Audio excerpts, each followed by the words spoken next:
The Nine have brought us Guardians back to 3 dungeons for a reason. The emissary guides us through as she begins to make her own fate, break free from these dark matter consciousness entities. But the edge of fate is just around the corner, and today we discuss the mysteries of all 3 of these Rite of the Nine dungeons together.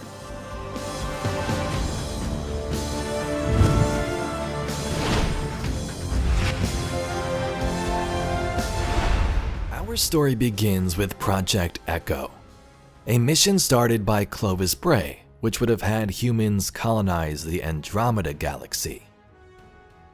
This was during the Golden Age, so many rapid developments were taking place.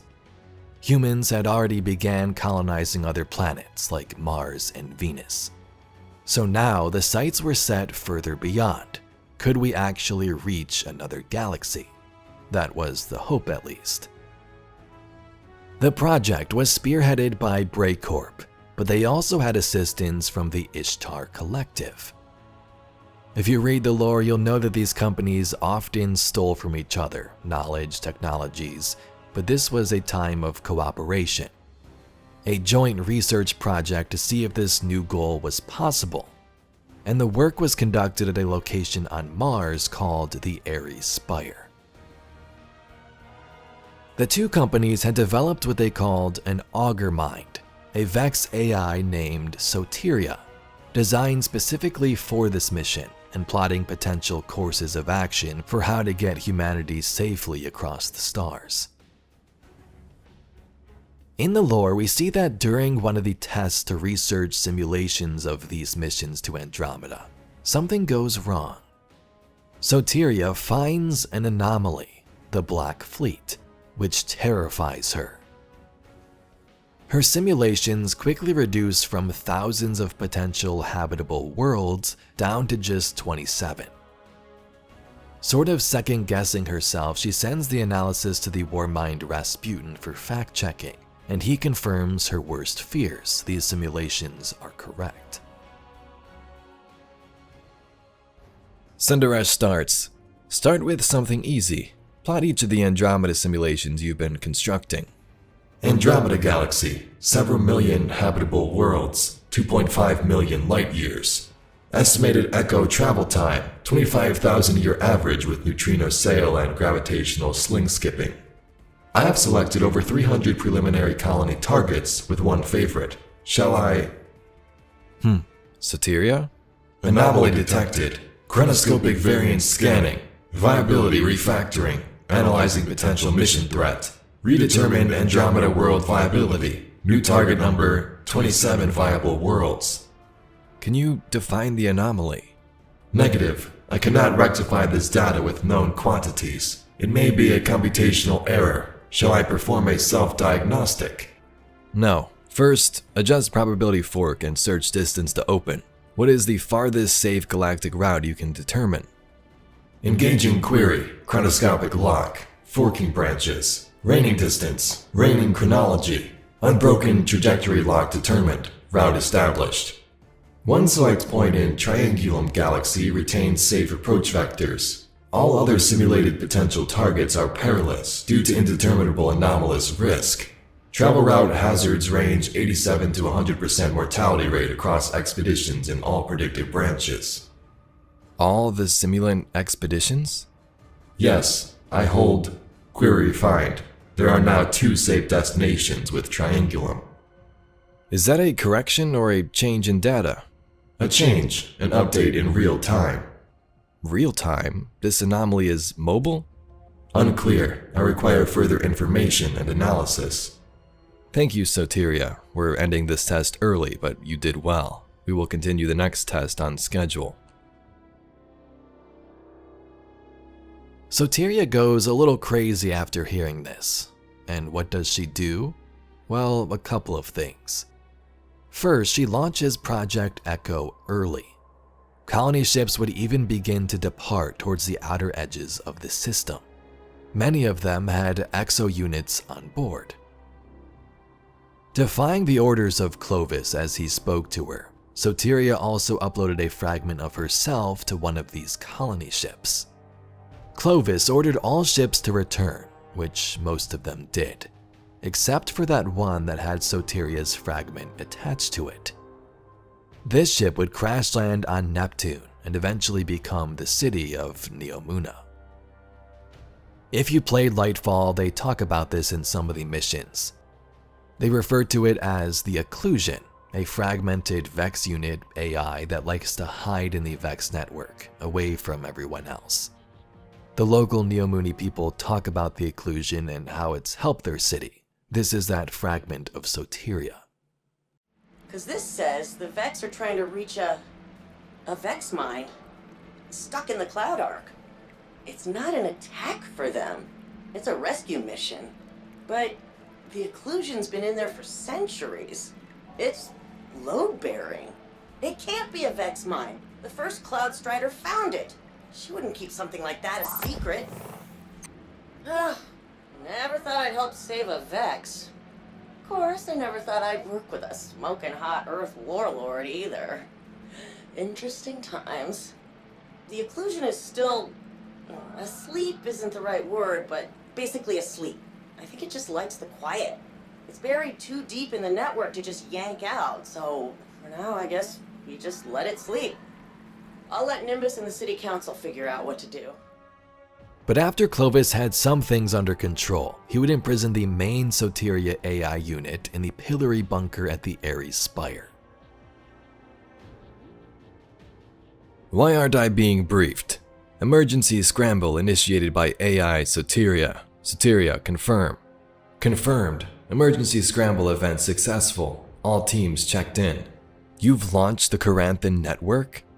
Confirmed. Emergency scramble event successful. The launch is meant to be simulated, not executed. Provide an explanation. In the event of an emergency, we must be ready. This is the third and final emergency scramble test, after which I am now confident in the response capabilities of our newly onboarded staff. Forward report pods are engaging neutrino sails. Sir, we're being locked out of manual control. Soteria, what are you doing? Aligning Echo Fleet for departure and testing initial burn. This will conclude the test. Sir, pods approaching Saturn slingshot vector. We're well beyond test parameters, Soteria. Relinquish command and return all assets to suspension. Did we lose connection? No, sir. Soteria, respond. Yes. Return all Echo crews and colony pods to suspension now. I cannot do that. Ares Spire, I've detected an attempt to connect to my memory core without permissions. Please verify this attempt or countermeasures will be deployed. Countermeasures? You wouldn't dare.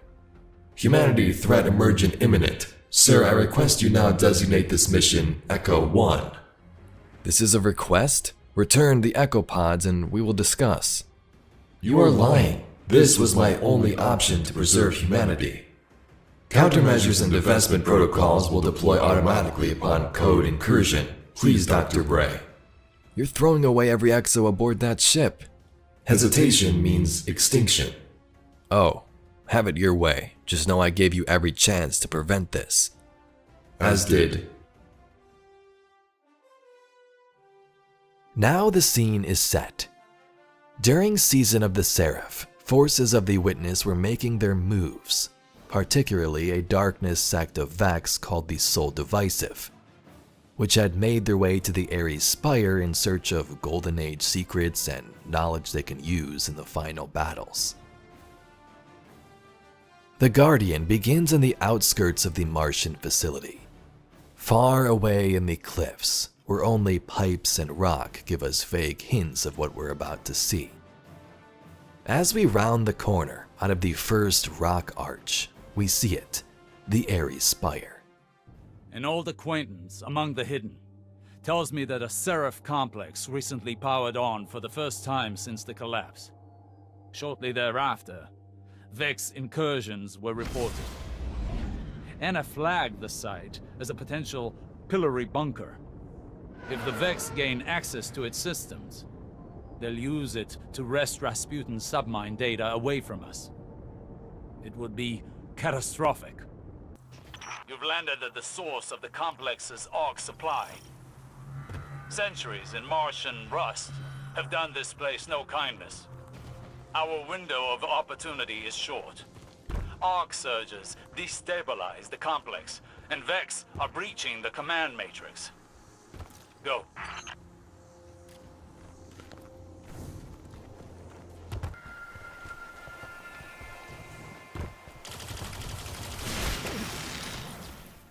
The first step for us is to activate the power systems and open the door, allowing us into the bunker itself. To do this, we use the Arctrician buff, which is the main mechanic throughout this dungeon. We link nodes with arc energy and power the central unit to open the way, all while fighting through the Vex forces. As we make our way through, Osiris explains the backstory of this place, Ishtar and Breakcorp working together. It is unusual to see so divisive Vex outside the Black Garden. They're a fanatical sect of programming devoted to the darkness, or rather the witness.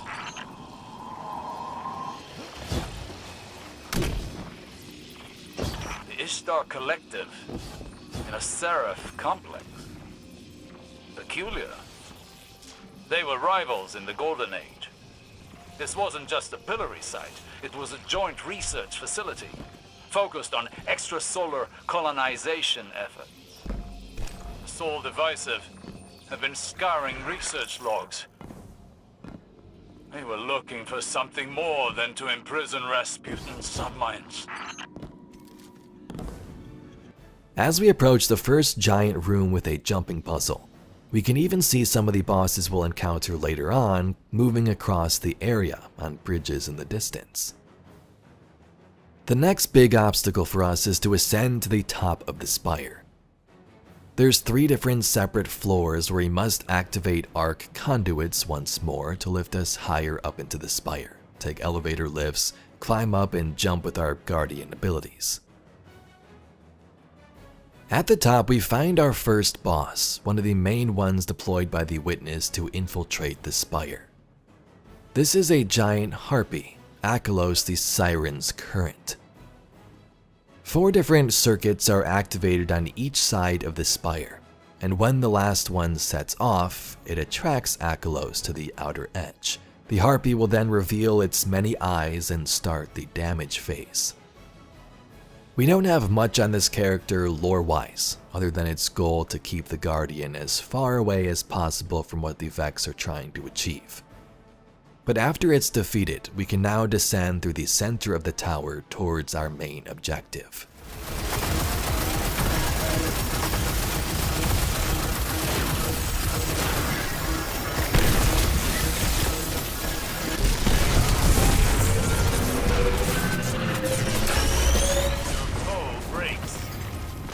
Does their hold over the security systems. Perhaps now we can... No. No! They're driving the reactor core to a meltdown. It's going prompt critical. Those power surges were intentional. Get to the reactor, lest we lose everything. It became clear that the Vex were searching for secrets, and once they had them, would destroy the entire spire by detonating the reactor core at its center. We quickly activate currents and descend to the core room where we find the final boss.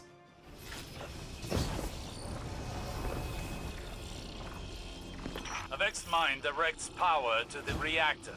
Kill it, and the complex should stabilize.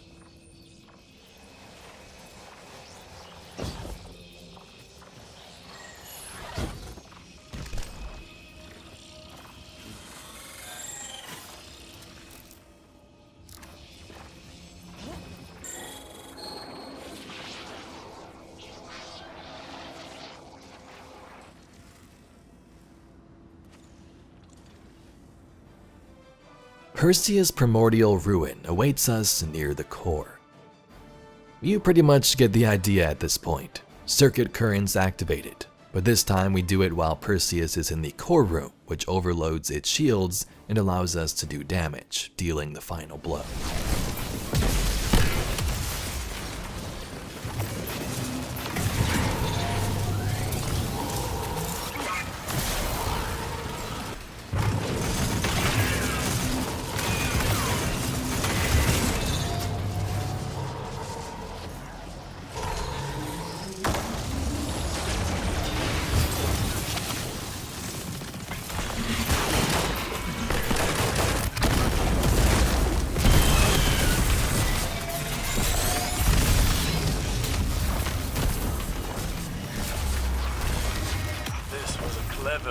decision by the witness.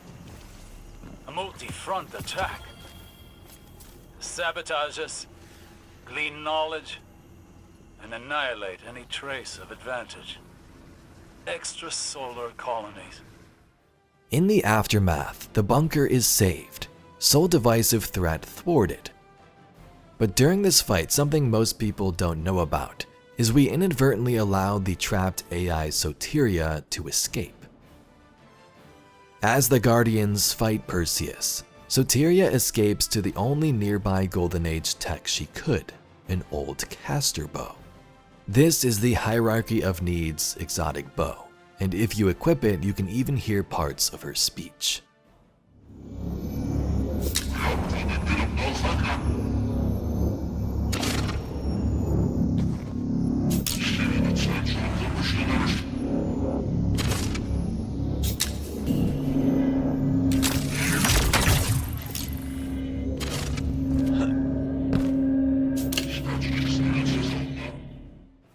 Now, Soteria was damaged way beyond repair. She's nothing compared to what she once was, but that small piece of life still exists inside the very bow you may wield. Something that was also strange during this time was there were random collectibles throughout this dungeon, but they pertained to the story of Aramis. At the time, Aramis was siding with the Black Fleet, the Darkness, and the Witness. So kind of a strange comparison lore-wise, but many might have forgotten about those too. The people here feared a future of gods so much they created their own, to enslave themselves to it.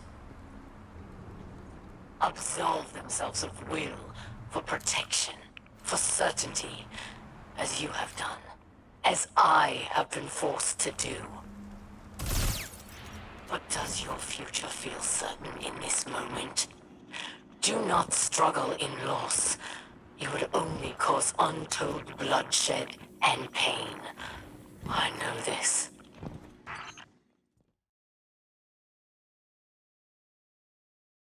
The Prophecy Dungeon released back in Season of the Arrivals.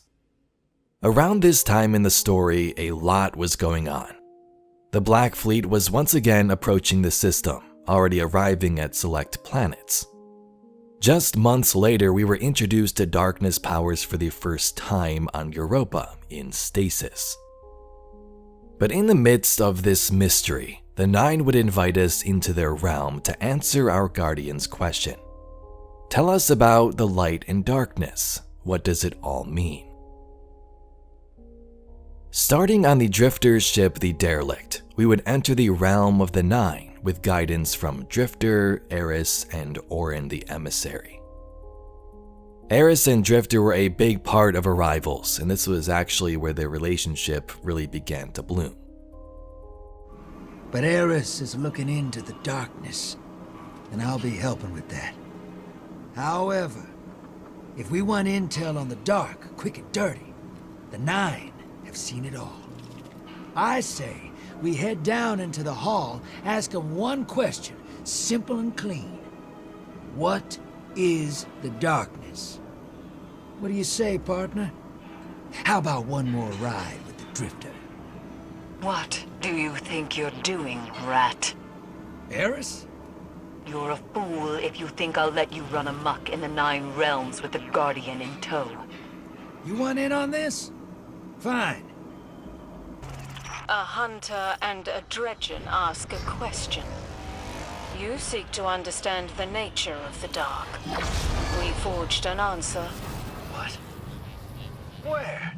You ask a question of pure potential. You're standing in it.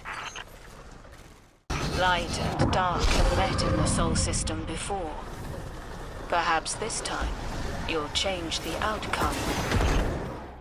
So to kick things off, the Guardian gets teleported to the opening space, where he must defeat enemies in shadow and light to acquire light and dark motes. Once you had 5 of each, the correct one you needed, you can dunk them at the light and dark bowls to progress the encounter. This was sort of our first hint right away at the beginning of the dungeon. These powers can achieve things, but they can both be used the same way. As strange doors of the Nine slide open thanks to our progress, we see an enemy standing in the distance, the Kell Ekko, who seem to be guiding us along throughout the dungeon to our final answer. At the beginning here, the Kell isn't hostile, just kind of shows us a path for our guardian to follow. And this leads us to our first boss encounter. We get the prompt, confront the Phalanx, a part of the Nine's answer to your question. This encounter is much of the same with the mechanics. We collect light and dark motes to take down the boss's shield and do damage. But story-wise, this was the Phalanx Ekko. All bosses in this dungeon are projections created by the Nine themselves. These specific projections didn't have backstories or lore about the Echoes, but the community came up with some theories which seemed to be true. The Phalanx Ekko could have been a representation of Empress Keitel, who would arrive 2 seasons later. The Kell Ekko could have hinted at Aramis and her use of darkness and beyond light just a few months later. And even in the same DLC, the Guardian's use of both powers to defeat her in the end. None of this was ever confirmed, but it seems to fit.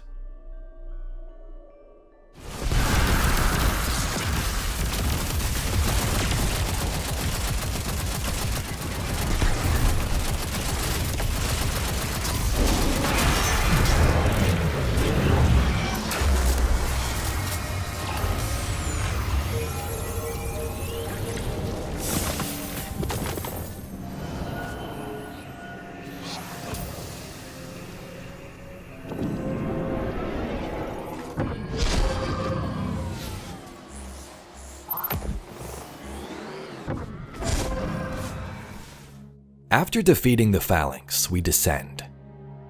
And the next place we arrive looks barren, but has tons of story. This is the Wasteland, a sprawling land of flowing dunes and sand. Taken Minotaurs scavenge the area, and there's even a secret chest. But mixed throughout the dunes are remnants of our planets, the ones the pyramids had just arrived at, Titan, Mars, Mercury, and Io. At a time, 3 blights will pop up at one of these locations, and the blight and corruption must be cleansed by the Guardian. So you can see both gameplay and story elements sort of intertwining, the corruption of these worlds by the Black Fleet and pyramids, and Guardians needing to destroy the blights in-game. In the center of these areas, a mini Toland orb kind of guides us, shows us where the next blights are and where to go. Now, I'm not sure if this is supposed to be connected to Toland to actually represent him or not. Could just be a mechanic guiding the player, but it's a thing. But that's just the surface.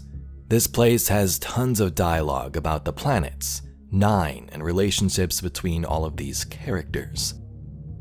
For example, it hinted at both Rasputin getting an exo body, and even Asa, the worm under Titan, years before we experienced that in Season of the Deep. Eris even knew that the worm was female. Here's audio of some of those craziest stories from Destiny Lore Vault, link below. Darkness has encroached Mars. Yeah, so what? We knew that the second the pyramids jumped into the system and punched Rasputin in the head. Anna's working on bringing the war mind back online. Have faith. Yeah, well, the old man went down like a sack full of ghosts. Maybe Anna could find a sturdier case to put him in. Like a vending machine or something. The 2 of you think alike. Our plan might surprise you. Power on switch here. Signal jammer here. Choose frequency and... Hey, Orin? You there? Orin! The Dredgen speaks. I noticed you all stopped trying to boil my brain lately. And I know you love trying to spook me. So, what's the deal? You scared? Now the Savathun's rode into town? The Witch Queen is yet another piece on the board. She has agency, but the board has not changed. So the Nine still need you out there? The Nine are inextricable from each other, and their emissary. Yeah, that's what I thought. Were you saying something, Rat? My channel cut out. Just yelling at the wind, Three Eyes. What's that got to do with the darkness? Sloan has that neighborhood on lockdown. The Hive nest there in the ruins of the Golden Age. And a leviathan of untold strength has made it her home. I danced with the dark. The Hive are not the dark. The Hive are the children of darkness, as we are of the light. Guardian. Guardian, are you there? This is Orin, of the Firebreak Order, and the Pilgrim Guard before that. I have forced a respite from the Nine. I repeat, this is not their emissary. I've learned much from them. They believe many things that you need to hear, but for all their power, they are no less fallible than a tower consensus meeting. They think light and dark are set to war again. How and why, you would know better than them at this point. You're on the front line. Trust what you see, at your peril. Trust what you're told, at your peril, including anything you hear from this voice. The Nine cannot agree amongst themselves on a course of action, but that doesn't stop them from acting. They're curious about us, learning as much about us as we are from them with every interaction. Be brave, Guardian. You're walking the path. I know you can finish it. After traversing the land and cleansing the blights, the way is open, which leads us to a giant room that has some crazy design. The base floor looks like the normal way, but when you would look straight up, it also looks like you can walk in that space too. The Nine were really messing with our perspective here. The same Toland orb that showed us around the wasteland will tell us which power we need in this room. For example, here we must collect light motes and deposit them below the orb into that bowl. Meanwhile, acolytes rain down with sniper fire as taken enemies swarm, and knights must be defeated for the correct motes. If successful, the Guardians approach the center and rise towards the top of the room, where the words "the realm responds to your actions" will be seen if you did it correctly. Doing this puzzle 6 times will spawn you in the boss room, where 2 taken Centurion Echoes must be defeated.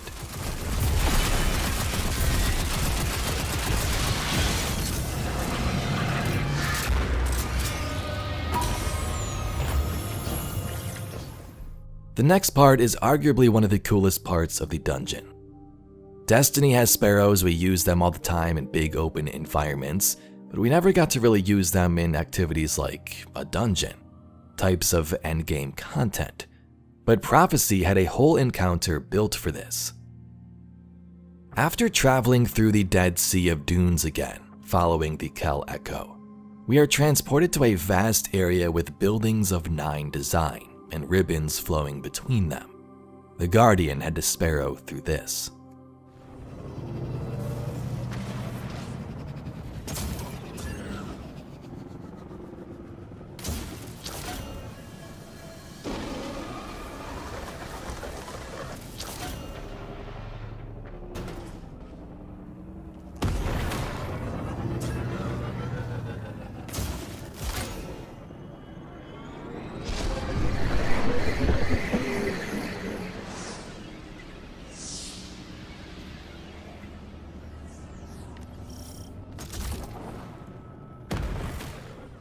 The beautiful ribbons of the 9 lead us to the final boss room, where we face the final answer to our question, confronting the Kell Echo and collecting our rewards from the 9 themselves.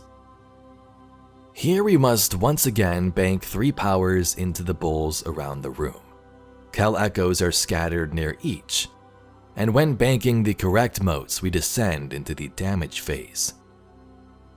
Here there were a couple of mechanics in play. The Guardian must stay close to the Kell so they didn't die from dark entropy, while also avoiding the Kell's teleporting blight bubbles, which would send you further back into the room. Defeating the Kell brings us in front of the emissary, where we finally get our answer.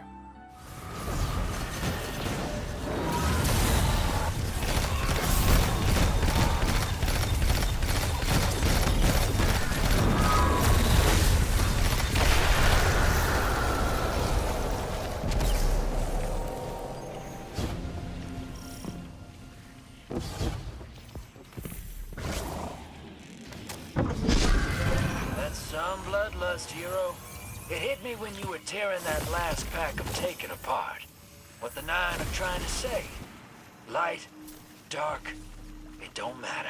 Light and dark are not the same. Didn't say the same, just the difference don't matter. So in typical Bungie fashion, and Nine fashion too, I guess, the answer was basically this. Light and dark are not good and evil. They are really just means and not ends. Some were not satisfied with this answer, players and even Drifter alike. They're like, wait, that's it? That's the answer that I did all this for? Light and dark are just powers. What determines their character, I guess, is the forces that wield them. The Witness had the light of the Traveler at one point in a much bigger fashion and used darkness in tons of evil ways. So did the Hive, so did the Shadow Legion. And in the end, the Guardians themselves would use both powers in Prismatic to defeat the Witness in the final shape. So what the Nine were telling us here in Prophecy did come true. New lore tells us the Nine are very old, they may even predate the Traveler itself. So it seems they know a thing or two about some of these powers, and they've even tried to acquire paracausal abilities of their own at points. But although the Nine give us an answer, some things are kind of tricky. As we see now, the Nine are divided. They seek different ways to change and evolve themselves, some good, some bad. The emissary has realized they're just using me as their puppet, and she's beginning to break free. So it might not be the best to trust the Nine in the end when it comes to expansions like the Edge of Fate, but I guess we'll see.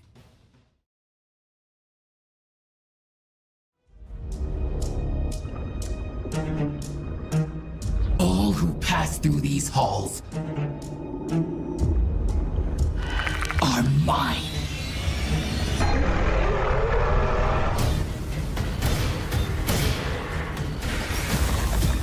Rise from the deep, drown them in battle.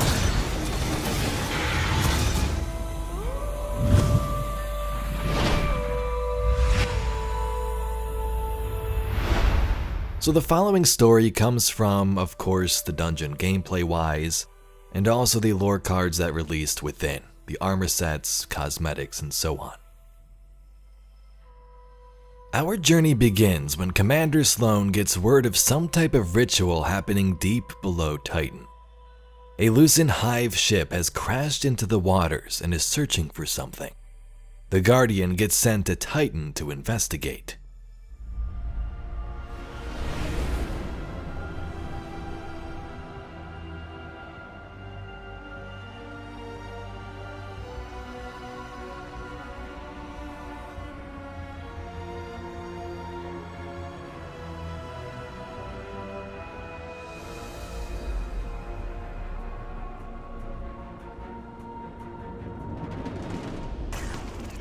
Guardian, there's massive energy readings surging from below the arcology. All communication channels are affected. The Lucent Hive are forcing their way through from the ascended plane. But there's something else going on.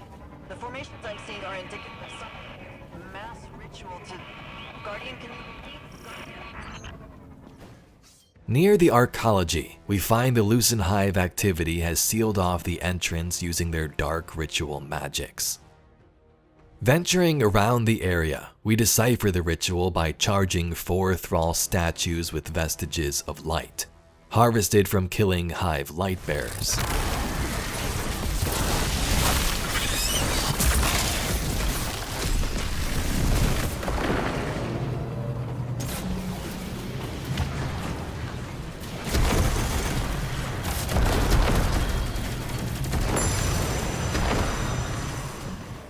Once all these statues are charged, the path opens and allows the Guardians to traverse deeper into the arcology itself.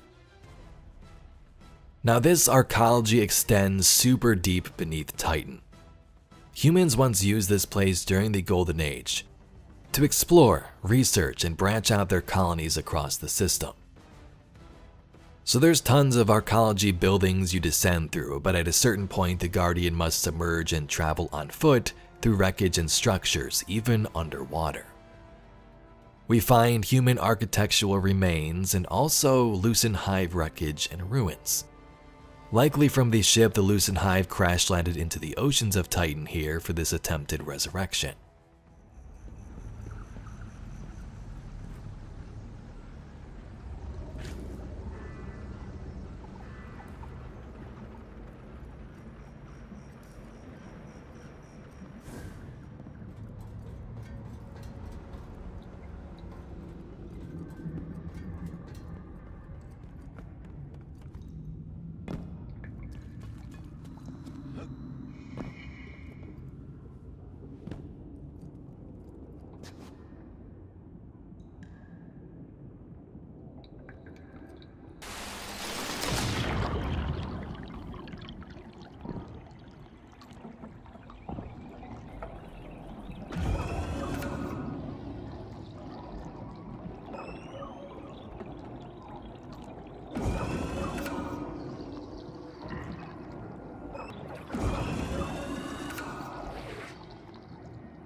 When we finally reach dry land again, we encounter Ekthar, Shield of Savathûn.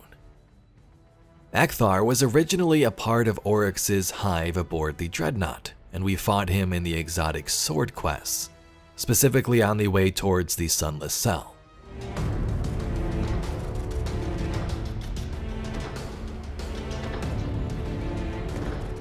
Their leaders belong to you.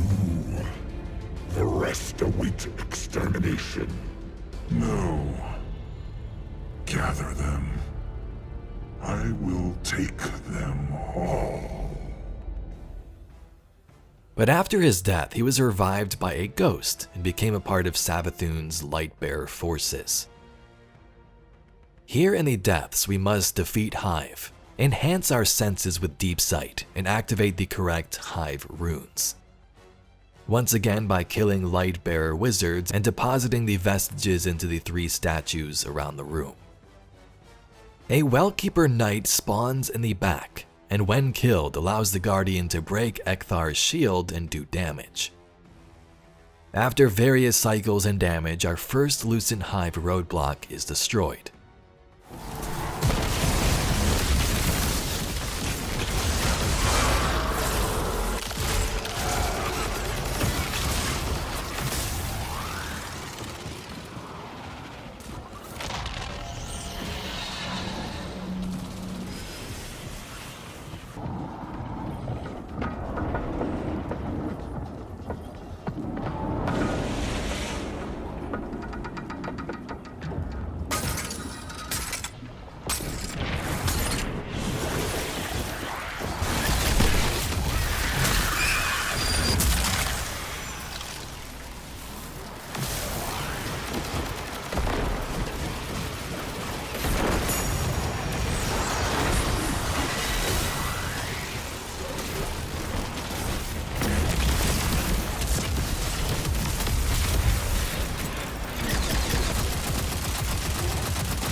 If you didn't think we were deep enough, we're going further down.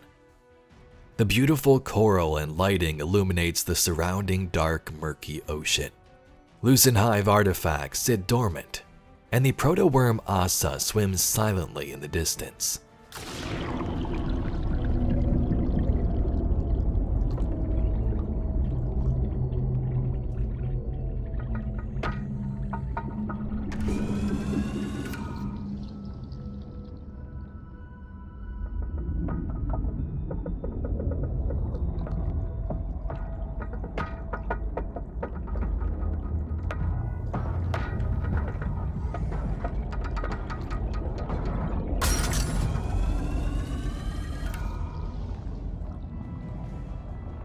After a giant cathedral-looking room and lucent enemies, we finally reach it.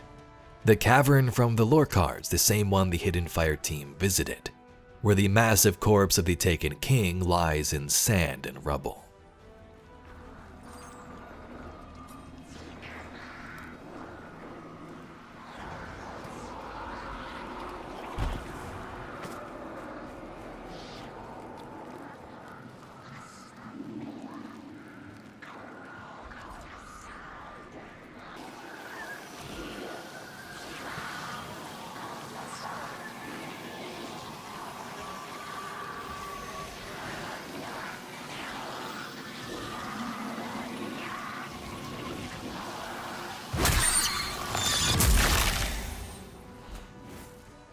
The final boss in this cavern is a wizard called Simuma Nakru. We've seen this wizard before too. She was on Mars under the forces of Nokris, and found as a mini-boss in the Strange Terrain Strike. Nokris, of course, was an outcast son of Oryx who messed with the power of necromancy, bringing the dead back to life. This wizard final boss held some of the same powers. She was killed on Mars, but like Ekthar, would be revived by a ghost and become a part of Savathun's Lucent Hive. With Savathun out of the picture during the time of this dungeon, they were seeking a new leader, and the hope was they could bring back the Taken King. The Guardian would of course thwart this and end the ritual.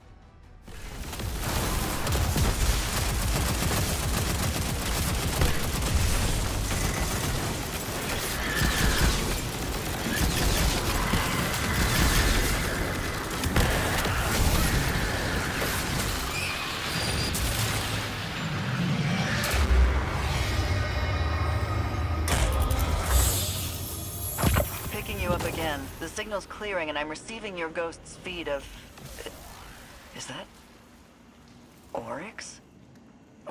Were the Lucent Hive trying to... This was a ritual to resurrect the Taken King. By force? We're lucky you were able to stop this, Guardian. I don't even know if what they were trying to do here was possible, but... the risk alone...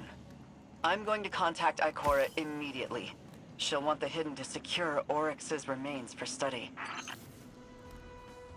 But just think about the story implications if something like this did happen. As we saw just recently in episode Heresy, Oryx hated Savathun's tactics using the light, straying away from their original path of darkness and sword logic. So imagine if they were successful with his true body here in Ghosts of the Deep. He would have been super mad. The heretic queen, Eris Morn, tells me that Savathun's throne is a garden filled with light. That's not how I remember it. My sister's high coven was a place of sharp knives and subterfuge. No longer. She acts in earnest, and so she acts predictably. She's betrayed her nature. Remind her that her starving worm would have eaten her alive. The extension of this story begins when Chaoko Young, a high-ranking member of the Hidden Spy Network and now leader as of Heresy, briefs a fire team consisting of herself, Fenchurch, and Lisbon 13. They are embarking on a mission to the moon of Saturn called Titan. In hand, they receive a strange talisman artifact capable of detecting anomalous effects like deja vu and memory loss. She also warns them to call out if anything strange happens, if they experience anything out of body, or if they see anyone they don't recognize. In a compact submersible of Elixni design, they descend through the methane oceans.